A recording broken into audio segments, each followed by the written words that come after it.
Assalamualaikum warahmatullahi wabarakatuh. Selamat datang di channel Horor Pinggir Kali. Kali ini ada sebuah cerita horor dengan judul 8 tahun tinggal di rumah hantu. Setiap kota memiliki sejarah masing-masing.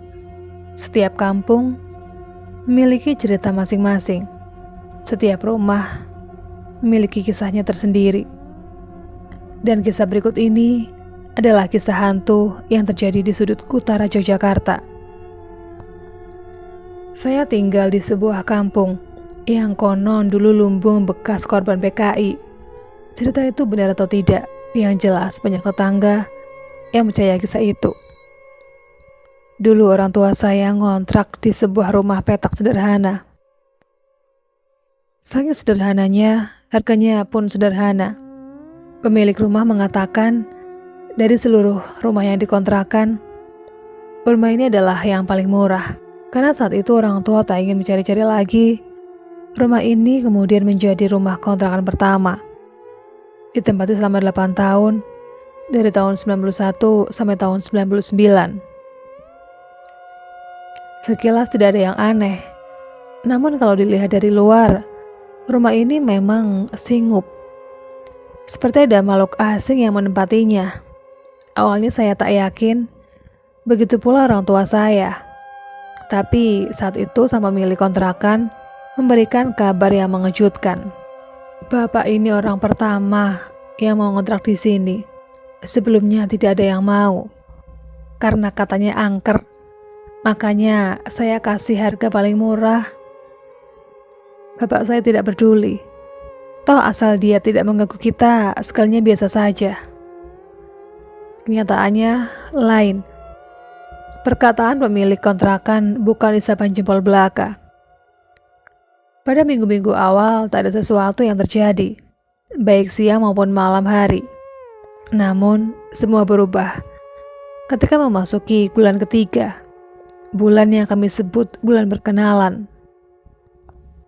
Saat maghrib, ketika Bapak hendak pergi ke masjid dengan motor, selalu ada keanehan terjadi pada motor. Motor posisi sudah on, tinggal di starter tangan, tapi gagal. Bahkan hingga percobaan ketiga.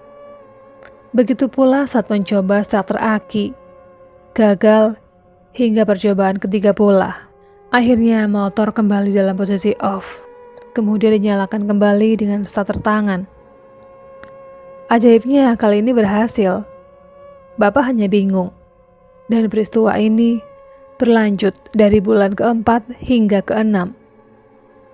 Jika Bapak diisingi saat maghrib, gangguan yang sebenarnya akan terjadi selepas maghrib. Kadang ada ketukan tak jelas di langit-langit, tapi gangguan lain lebih banyak terjadi di area pagar. Kejadian paling mencengangkan terjadi ketika menjelang tidur. Saya adalah orang terakhir yang tertidur. Maklumlah, kala itu musim film Baywatch atau MacGyver. Jadi sayang untuk dilewatkan. Menjelang film selesai, ada ketukan di pintu sebanyak 3 kali. Awalnya saya hiraukan. Kembali diketuk 3 kali, saya anggap angin lalu. Tapi bukannya berhenti, malah menambah ketukan hingga menjadi 5 kali. Karena kesal, saya membuka pintu tersebut dengan paksa. Dan kamu tahu apa yang saya lihat? Sesosok perempuan dengan sepasang gigi terjulur hingga menyentuh kaki. Belum lagi lidah yang berwarna kecoklatan hingga menimbulkan bau amis. Dan yang paling mengerikan adalah matanya. Kamu tahu Mad Eye dalam film Harry Potter? Ya, begitulah bentuknya. Saya menangis jadi-jadinya. Bapak dan ibu saya yang mungkin sedang memadu kasih terbangun seketika. Bapak lari ke depan melihat saya menangis, kemudian memeluk saya, menenangkan. Ketika Bapak mengecek keluar, tak ada apa-apa. Hanya angin yang berembus dari selatan menuju ke utara. Setelah peristiwa itu, saya lebih suka tidur awal, melewatkan 2 film tersebut. Apa boleh buat? Daripada saya bertemu dia lagi.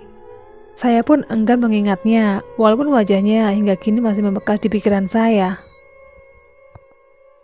Esoknya giliran bapak yang mengalami kejadian serupa. Bapak melihat ibu sedang duduk santai di ruang tamu dengan mengenakan gaun merah. Saat dipanggil, ibu bukannya menoleh, tapi malah keluar rumah. Lantas, bapak pun mengikuti langkah ibu. Ketika menuju halaman, terdengar suara ibu memanggil bapak dari dapur. Karena terkejut, bapak menoleh ke belakang dan menjawab panggilan ibu.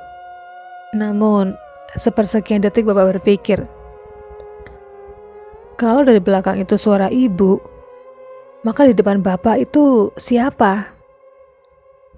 Ketika kembali menoleh ke depan, dia sudah tidak ada, hilang, lenyap tak berbekas. Bapak hanya terdiam dan berdoa. Peristiwa tersebut berulang hingga beberapa tahun selanjutnya. Sampai-sampai kami terbiasa dengan tingkah laku dia, suka muncul dan menghilang tiba-tiba. Namun kali ini lain. Ibu mengalami peristiwa tidak biasanya. Ketika menjelang tidur, ibu memperhatikan ruang tamu. Ternyata ada dia. Lampu dimatikan. Dia duduk sembari menundukkan kepala dengan rambut terjuntai hingga menjalar kemana-mana. Lampu dinyalakan, dia menghilang. Lampu dimatikan kembali. Kali ini dia berdiri di pojokan sembari kepalanya menghadap tembok.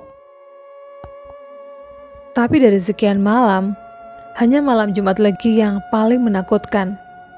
Bapak pulang dari latihan karate saat maghrib. Dulu saat maghrib, daerah perumahan Bateng Baru adalah daerah menakutkan. Tak ada yang berani keluar selepas maghrib. Beda dengan sekarang. Pembangunan berjalan pesat. Convenience store macam Indomaret atau Alfamart menjamah perumahan tersebut. Belum lagi kafe dan lainnya. Tak ada yang aneh saat memasuki gerbang perumahan. Namun sesampainya di lapangan sepak bola, ada yang menggelendoti bapak. Saat melihat spion tak ada wajah. Namun saat sekelebat wajah bapak menoleh ke belakang, ada peti yang terangkut. Peti kosong. Entah maksudnya apa. Sesampainya di rumah, bapak menceritakan peristiwa itu kepada kami. Kami hanya bisa berdoa. Namun tiba-tiba ada suara wanita menangis di halaman. Saya dan ketiga adik serta ibu hanya duduk di ruang keluarga sembari berdoa.